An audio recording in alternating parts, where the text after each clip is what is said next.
Have you ever tried to color grade a photo that was taken in bright highlights, and no matter what you did, it just looked messy? It was almost like the colors were working against each other instead of working together. For that reason alone is why a lot of photographers will avoid shooting in certain lighting conditions altogether, because they don't trust that they can make a photo look good in post. In this video, I'm going to show you exactly where this breaks down, the 3 techniques that I use in order to fix it, and how to get a clean cinematic grade from any image shot with bright highlights, no matter where it was shot or what time of the day.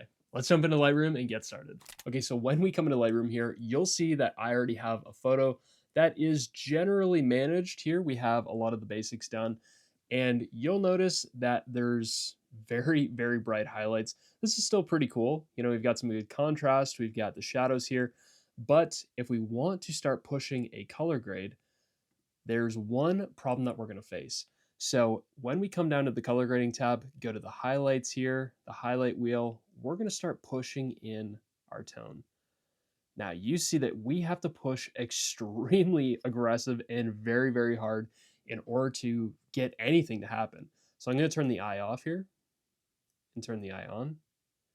And so as you can see, this is not really showing up all that well. And this is one of the most common problems that we're going to face when we're trying to color grade a photo, because we want that color to be in throughout the whole image. Yes, you can definitely go into the midtones, but the midtones will only affect so much. They're not affecting this area up in the sky, and that's really what we want. We want our photo to look managed.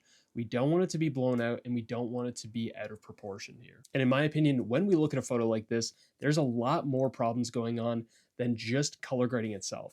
This leads me back to my founding principle that dictates how I take a photo, how I edit a photo, how I color grade a photo, and that is, does this photo point attention to my subject? And is there anything in this frame that's distracting?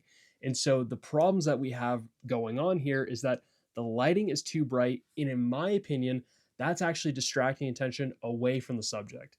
Yes, we definitely have some color here, which could be drawing attention to the subject. Yes, it's nice that he's backlit.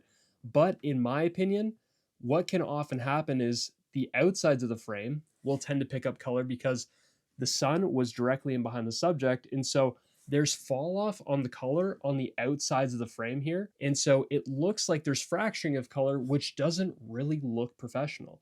And that's drawing attention to the outsides of the frame because the viewer is looking at that and they're saying, what in the world's going on? This color doesn't match. It doesn't flow cohesively throughout the frame. And we want to look like professionals in our work. We want to look like we have a commercial style. We want to have control, and that's what we want to show. And so these are the problems that we have going into this photo. But that's why you clicked on this video, because I'm going to show you exactly how to fix these problems with a 3-step method that I like to use to create cohesion across the entire highlight range. So the first area that we're going to attack is going to be in the basics. Now, let me give us some real estate here so that we can see more of what's going on. So first, when I come into the basics, I am initially going to attack the highlights and the whites. So when you think of your highlights, that is going to be your lower range of the highlights. And then when you think of your whites, that's going to be the top range of your highlights. So watch what happens when we bring down the highlights here. It's doing a little bit, and like you're seeing, like I said at the start, we're starting to get a little bit of color coming into these highlights here up in the sky, but it really is kind of muddying up the top of the image, which I really do not like. And so what I'm going to do, just so that we're not distracted, I'm going to turn off the color altogether here, just so we have a nice clean photo to edit. Now we're going to come to our whites because that is that top range of the highlights, which are going to deal with right in behind our rider. So looking behind the rider here, I'm going to dip down these highlights on the whites. Okay, now that really did quite a bit, but we're still noticing that we're getting a huge band of light here. So we're going from extreme bright right here, and then we have our natural sky right here. And the fall off really isn't that nice. It doesn't look great. And you might be sitting here, you have done this where you've adjusted the highlights, the whites, and you're like frustrated because you see the band there. And you're like, how do I fix this? How do I adjust this? So this leads me into step number 2. We're going to come into the tone curve here. I'm going to set a point for the highlights, midtones, shadows. Now, we can obviously create a bit of an S curve here, which is like very typical. It's like where you pull up the highlights, dip a little bit of the midtones, and then dip those shadows a little bit more. Totally your call, but that's not what we're getting into right now. Where I want to direct your attention is up to the top of this tone curve. Now, this is the head of the tone curve, and we're going to pull this down. Watch the highlights right here. Watch what happens. So now this line, which we were seeing, this banding going on right in here, that completely flattens it and gets rid of it altogether. So now our image looks like it has more dynamic range. And this is huge because now our image looks a whole lot more pleasing. If we go before, you can see just how stark those highlights look. Then we go after, we start pulling that down. Now we start to flatten out those highlights from the information that we lost in those highlights. Now, a guiding principle to know how far to push this, because you can go super hard. Like if I went like that, when we come into our image here, we're going to see that we have highlights spill off on his helmet. We're going to see that we have it in the trees here. And so this is obviously too much. When we go back, this is like full highlights, nothing done. But when we pull down here, there's going to be a range. And I've naturally found that the range is somewhere halfway in between this highlight point and the top of this curve here. So I'm going to set it somewhere in here at the middle point. If you go a little bit below, sometimes it works out okay, sometimes it doesn't. And so I usually try and keep it somewhere in the middle. And when we come out, we're going to see we don't have that same band in the sky right here. That really flattens out, makes those highlights nice and even across the entire image. Okay, now you're going to see when we go into the color grading tab here and we start pushing our color, watch what happens. This is crazy. Okay, so we're going to start pushing this in. Boom. Now you can see that this color is applied across the entire sky range. So I'm going to really go aggressive on this because I can, because I love the look. And so maybe I want to adjust that a little bit more yellow. Perfect. So if I go back, watch the sky part right here and watch what happens to the color. The color basically vanishes, disappears. So I'm going to raise up the head here.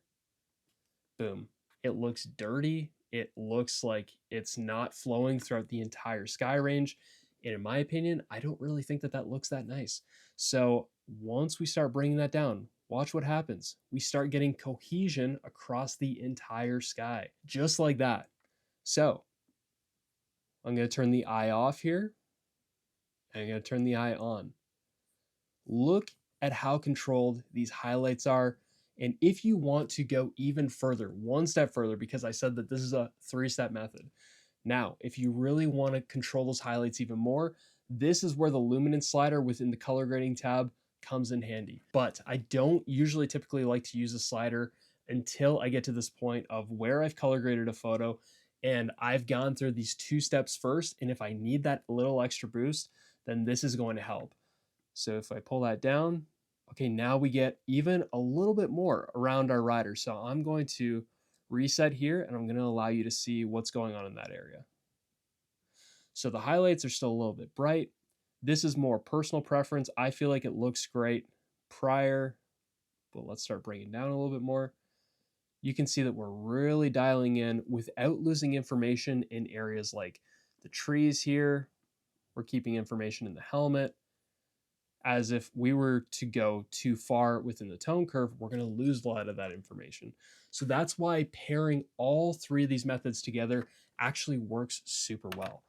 So we can go super hard, but I might even go somewhere around here, -63.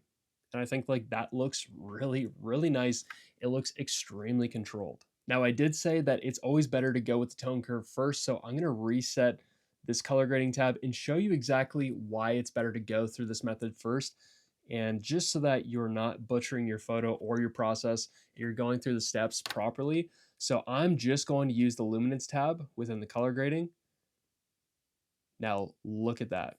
We still have that banding going on right here, whereas that tone curve actually minimizes that and it gets rid of that banding. So once we go through the steps of the highlights, the whites, and then we go to the tone curve, and then we hit this luminance, now we get a more balanced photo throughout the entire highlight range. So we're not losing information there. I'm going to reset that, go to the tone curve, pull that down. Look at how it evens out the sky there. Pull it down a little bit more. Now we're going to go to the luminance. Now all that we're doing is we are just dimming more of those highlight ranges. We're not actually trying to control it as a whole. And so just that little bit of dimming is more personal preference. If you say you want it a little bit brighter, even if we were to brighten this up, we still have a very clean range across the top of the highlights here. We're not getting any banding. This color is staying still in the highlights. Bring that down, and we're still getting that color. And if we didn't have that, then our color is going to look muddy across the top of the highlights. It's going to look disconnected. We're going to get banding, and it does not look good for photos. Now, I showed you a really extreme example before because I feel like that highlights that well, but I feel like this one might not be as extreme. I feel like we can still achieve the same look. So we're going to go through those same principles. We're going to dial that in. I'm going to show you with a different image and a different style. Typically, you're going to get those really harsh between the shadows and the highlights. You're going to overexpose those highlights. And so naturally, that's going to be kind of what this looks like, is you're going to have this blown out sky. We can still see a bit of blue in the sky right here, but as a whole, it's still a little bit blown out. So what I'm going to do is I'm going to come to those highlights, start dipping those highlights pretty far down, start dipping the whites, which is going to crush a little bit of those highlights. And we're going to come into the tone curve, set a point for the highlights, midtones, shadows, and contrast could be made here, but I'm not going to get into that. We're going to pull down the head of the curve here. Now, the highlights that I'm flattening out are these ones right here below the board and even up here up top. Now, I'm going to show you what this looks like with these controlled colors within the tone curve with this applied, and I'm going to show you without because you can really see what's going on. So I'm going to come to the highlight in the color grading tab, and I'm going to just start pushing in color here. Okay, so we're getting this really, really nice color across the entire sky range here. Now, I'm going to show you exactly what's going on if we were to remove this adjustment. So look at the sky below the board, above the board, pay attention. Okay, so now we have disjointed colors and it really does not look that professional. It does not look controlled. We can see this highlight, that's creating a band right here. It's creating a band over here. And even here in the water, we're seeing that that does not look as nice throughout the entire highlight range. So this one isn't as aggressive as the last one where we need to pull down on those highlights, but watch what happens. Look up here. So we're going to pull down. Boom. The highlights are still there. They're still present. You can see that the sun was coming in from over here. If we were to completely crush those, yeah, okay, maybe we don't see where the sunlight's coming in. And that's why it's more up to your discretion of how much light direction you want to showcase within the image, because once you start crushing, then you're losing the direction of where that light was coming from. But I really like to kind of keep it somewhere in here. And then if we wanted to, like I said, we can go to the color grading tab, the luminance, we can just dim a little bit of those highlights. But this dims the overall highlights. And so within that process, you can see that we have a really nice tonal range throughout the entire highlights. It blends really nicely, really seamlessly throughout the entire thing. And this was my entire grade from before and just with this tone curve. Flatten out those highlights from before to after. That's what the grade looks like. Pretty cool, isn't it?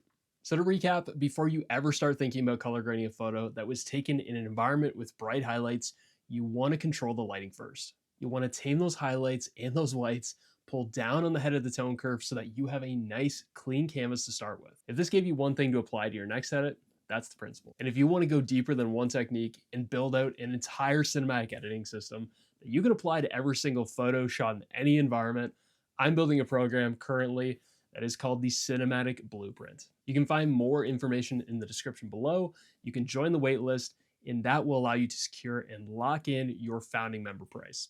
So if you're interested in leveling up your cinematic editing system, then go check that out. And if you want to keep growing while you wait, I think that you really like this video. I'll see you over there. All right, peace.